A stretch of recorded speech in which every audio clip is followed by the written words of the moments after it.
నమస్కారం ETV news కు స్వాగతం ముఖ్యాంశాలు తెలంగాణలో తుది దశకు కొత్త జిల్లాల కసరత్తు ఈ నెల 20 లోపు ప్రభుత్వానికి నివేదిక ప్రతిపాదనలపై ప్రజాప్రతినిధులతో అధికారుల చర్చలు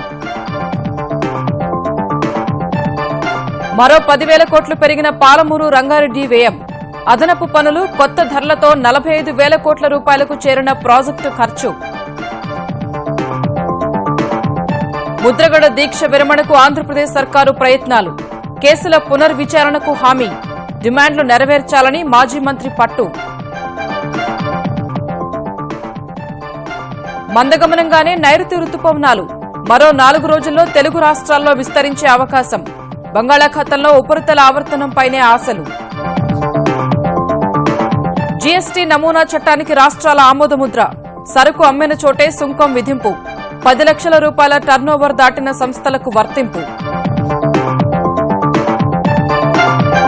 నేడు జింబాబ్వేతో భారత్ చివరి వన్డే పరిపూర్ణ విజయంపై కన్నేసిన ధోనీసేన రిజర్వ్ ఆటగాళ్లకు అవకాశం ఇచ్చే సూచనలు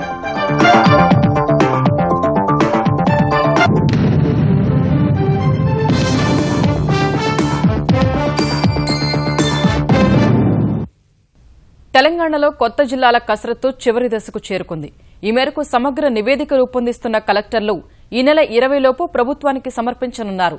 ముఖ్యమంత్రి కేసీఆర్ నిర్దేశించిన 70 కిలోమీటర్ల లోపు జిల్లా కేంద్రం ఉండాలనే అంశం ఆధారంగా కసరత్తు పూర్తి చేశారు.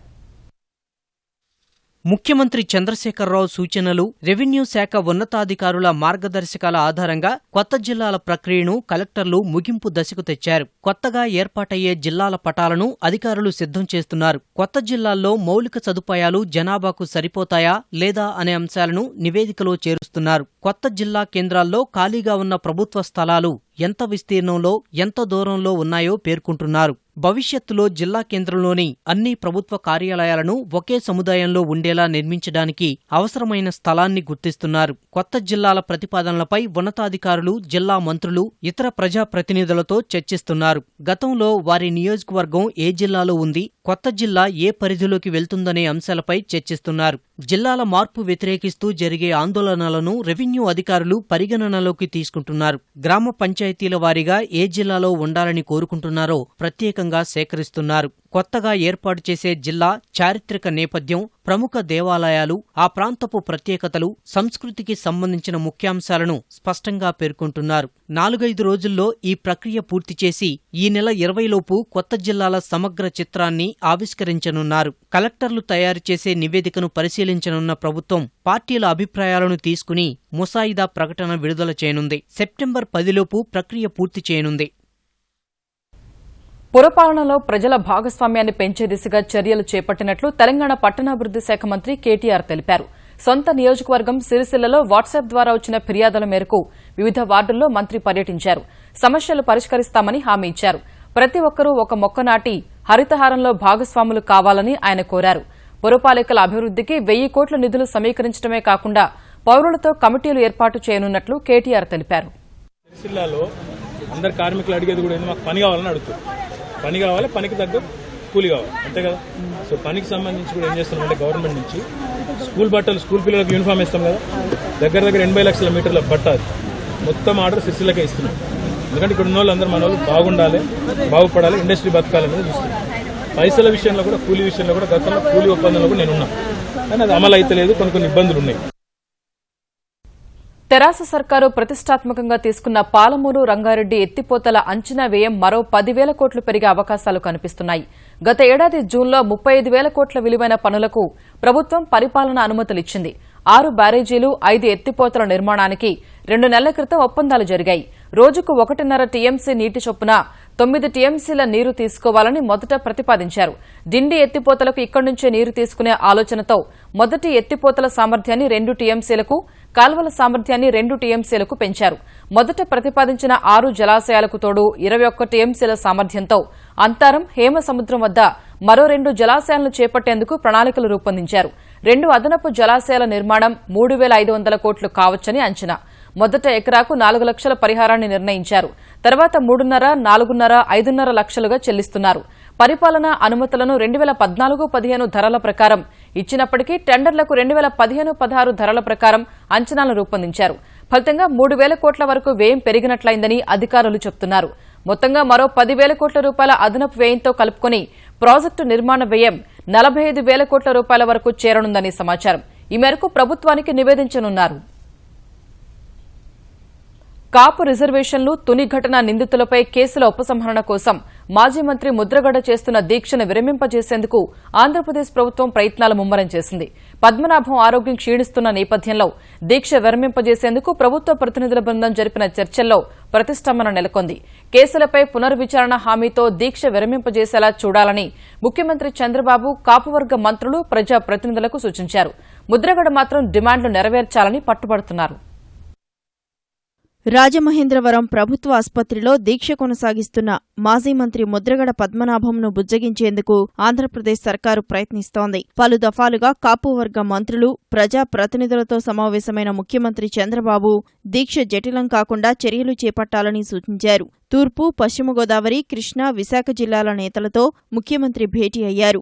ప్రస్తుతం చేస్తున్న దర్యాప్తుతో సంతృప్తి వ్యక్తం కాకపోతే కేసులను పునర్విచారణ చేయిస్తామన్న హామీతో దీక్ష విరమింపచేయాలని సూచించారు. అనంతరం ప్రభుత్వ ప్రతినిధులుగా తూర్పుగోదావరి జిల్లా collector, joint collector, Visakha range DIG, SP Mudragada ఆయన కుటుంబ సభ్యులతో చర్చలు జరిపారు. తుని ఘటనపై నమోదైన కేసులను ఎత్తివేయడం సాధ్యం కాదని, కొన్ని రైల్వే చట్టం ప్రకారం ఉన్నాయనే విషయాన్ని ముద్రగడకు వివరించారు. కేసులు పూర్తిగా మాఫీ చేయడం కుదరకపోయినా అరెస్టైన వారికి బెయిల్ వచ్చేందుకు ప్రభుత్వం సహకరిస్తుందన్న సంకేతాలను ముద్రగడకు పంపినట్లు సమాచారం. చర్చలపై సానుకూలంగా స్పందించిన ముద్రగడ బేషరతుగా కేసులు ఎత్తివేయాలని డిమాండ్ చేసినట్లు తెలుస్తోంది. అరెస్టు చేసిన వారిని తక్షణం విడుదల చేయాలని, కొత్తగా మరెవర్నీ అరెస్టు చేయరాదని ఆయన షరతు విధించినట్లు తెలిసింది. ఈ అంశంపై ముఖ్యమంత్రి చంద్రబాబు మరోమారు హోంమంత్రి చినరాజప్ప ఇతర కాపు నేతలతో సమావేశమై చర్చించనున్నారు. చంద్రబాబు సర్కారుపై ఆరోపణలు గుప్పిస్తున్న ప్రతిపక్ష నేత జగన్ కు రాష్ట్ర బడ్జెట్ ఎంతో తెలియకపోవడం శోచనీయమని ఆంధ్రప్రదేశ్ మంత్రులు ప్రత్తిపాటి పుల్లారావు, నారాయణ విమర్శించారు. ప్రభుత్వం అవినీతికి పాల్పడుతోందంటూ జగన్ చెబుతున్న లెక్కలు బడ్జెట్ కంటే ఎక్కువ ఉన్నాయని ఎద్దేవా చేశారు. విజయవాడలో వైకాపా విస్తృత స్థాయి సమావేశాన్ని ప్రభుత్వాన్ని తిట్టేందుకే పెట్టుకున్నట్టుందని మండిపడ్డారు. ఏం పథకాలు అమలు అవుతున్నాయి? మేనిఫెస్టోలో అబోవ్ 50% ఇప్పటికి అమలు చేశాము. అమలు చేసినటువంటి పథకాలను కూడా అమలు కాలేదని మాట్లాడుతున్నారు. ఇంకేం మాట్లాడాలి? వారికి పెన్షన్ కానీ రుణమాఫీ కానీ ఈ దేశంలో పెద్ద రాష్ట్రాలు సైతం రుణమాఫీ ఎక్కడన్నా జరిగిందా? వాళ్ళు ఒక్కటి కోట్ చేయమనండి. 11 కేసుల్లో ఉంటూ 43,000 కోట్లు అవినీతి ఏదైతే ఉందో దాని గురించి ఎవరు ఎత్తర్లే. నేను 1 లక్ష కోట్లు, 2 లక్షల కోట్లు, 3 లక్షల కోట్లు అనుకుంటే సరిపోతుంది. అసలు రాష్ట్ర బడ్జెట్ పేదలకు తక్కువ ధరలకే మందులు అందించే 200 జనరిక్ ఔషధ దుకాణాలను కేంద్రం రాష్ట్రానికి మంజూరు చేసిందని ఆంధ్రప్రదేశ్ వైద్య ఆరోగ్య మంత్రి కామినేని శ్రీనివాస్ తెలిపారు. ఢిల్లీలో కేంద్ర మంత్రులు జేపీ నడ్డా, అనంత్ కుమార్, రైల్వే మంత్రి సురేష్ ప్రభును కలిసిన ఆయన రాష్ట్రానికి రావాల్సిన ప్రాజెక్టులపై చర్చించినట్లు తెలిపారు. కృష్ణా పుష్కరాలకు ప్రత్యేక రైళ్లు వేయాలని సురేష్ ప్రభును కోరారు. విశాఖలో కేంద్ర అణు ఇంధన శాఖ ఆధ్వర్యంలో టాటా క్యాన్సర్ ఆసుపత్రి వస్తోందన్నారు. ముఖ్యమంత్రి గారు కోరిన దాని మీద ఒక 200 షాపులు మనకి ఇస్తా అన్నారు. ఈ పెడితే మళ్ళా ఇంకో 300 ఇస్తా అన్నారు. అనంత్ కుమార్ గారిని కలిసాం. త్వరలోనే అవన్నీ శాంక్షన్ ఇస్తా అన్నారు. ఎపెక్స్ సెంటర్ అనేది biggest 120 crores government of India ఇస్తుంది. అది రాయలసీమ జిల్లాల్లో కర్నూలులో అయితే బాగుంటుంది అనే ఉద్దేశంతో అక్కడ ప్రపోజ్ చేసాం. గవర్నమెంట్ ఆఫ్ ఇండియా శాంక్షన్ చేసింది. మోదీ సర్కారు ప్రతిష్టాత్మకంగా భావిస్తున్న వస్తు సేవల బిల్లు జీఎస్టీ నమూనా చట్టానికి రాష్ట్రాలు తమ సమ్మతిని తెలియజేశాయి. ఒక్క తమిళనాడు మినహా మిగిలిన రాష్ట్రాలు మద్దతిచ్చాయి. 162 క్లాజులు, 4 షెడ్యూల్స్తో రూపొందించిన నమూనా చట్టంలో 10 లక్షల రూపాయల టర్నోవర్ దాటిన సంస్థలన్నింటికీ పన్ను వర్తింపజేశారు. సరుకు అమ్మిన చోటే పన్ను విధిస్తామని స్పష్టం చేసిన కేంద్రం ఉల్లంఘించే వారికి 5 ఏళ్ల శిక్ష విధిస్తామని ప్రకటించింది.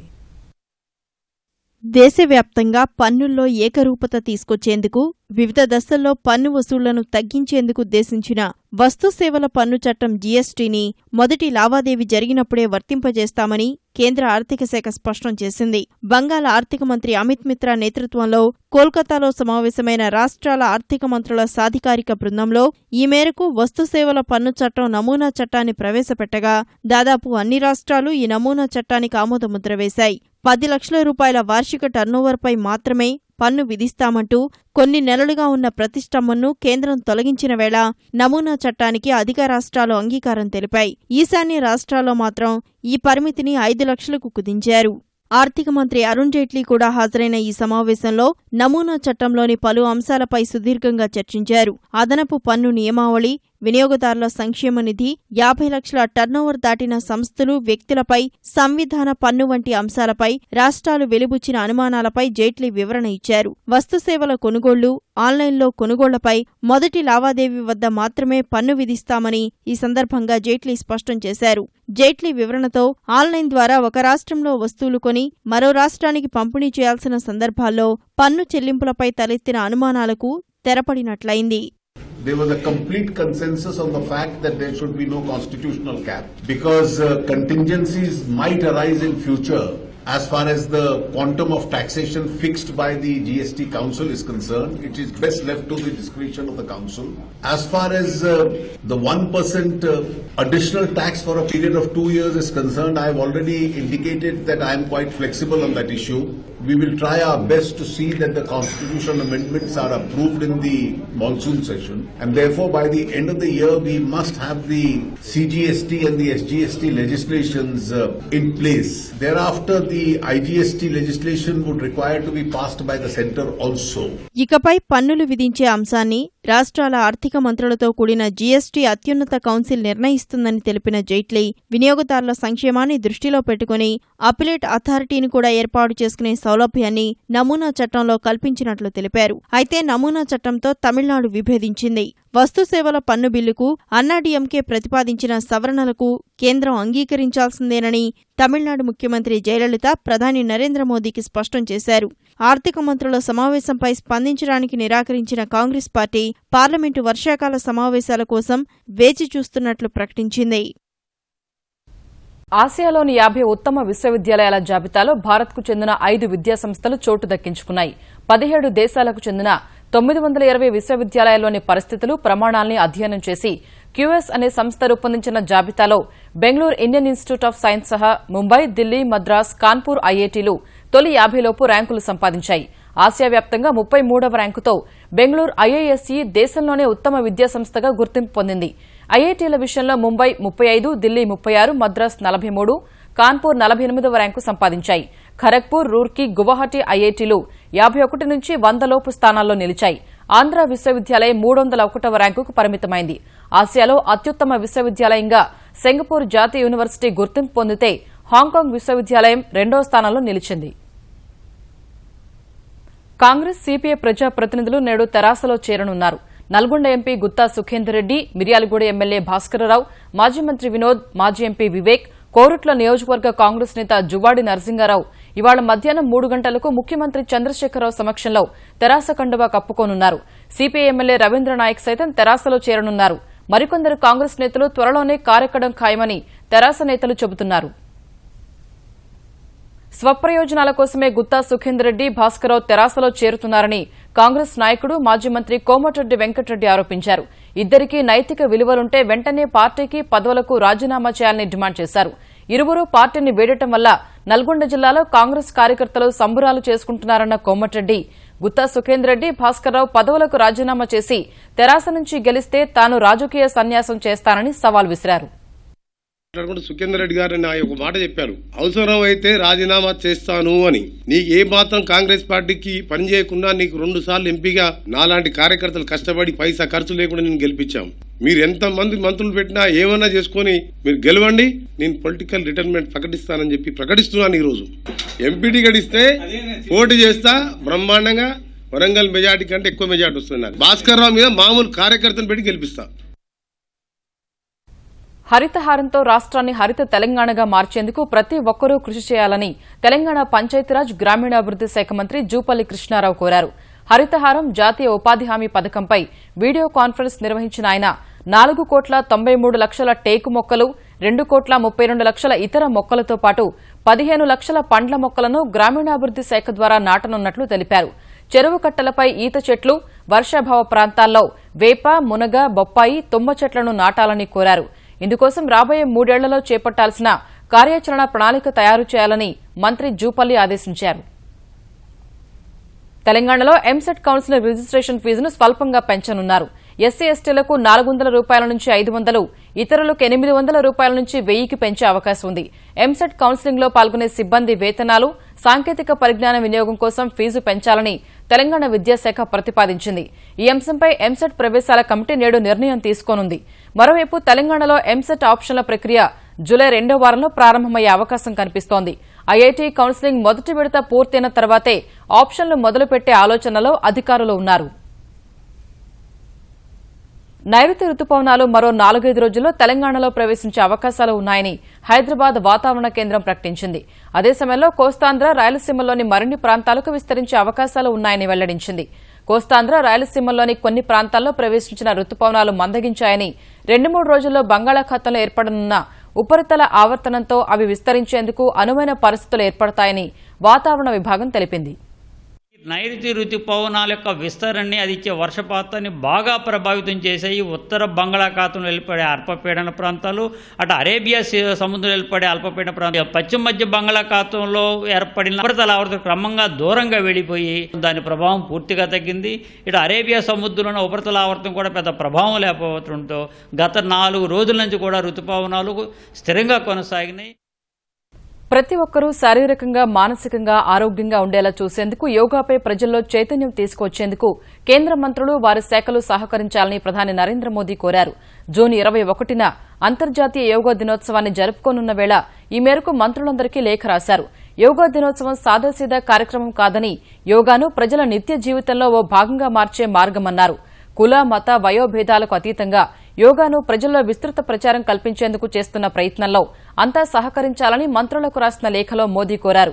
యోగా దినోత్సవానికి సంబంధించిన జాతీయ స్థాయి కార్యక్రమాన్ని కేంద్రం ఈసారి చండీగఢ్లో నిర్వహిస్తోందన్న ప్రధాని ఇదే తరహాలో పంచాయతీ స్థాయి వరకు కార్యక్రమాలు ఏర్పాటు చేయాలని రాష్ట్రాల్ని కోరినట్లు చెప్పారు. యోగా దినోత్సవానికి సంబంధించి ఆయుష్ మంత్రిత్వ శాఖ రూపొందించిన ఉమ్మడి నిబంధనావళి పుస్తకం, డీవీడీని మంత్రులకు పంపారు.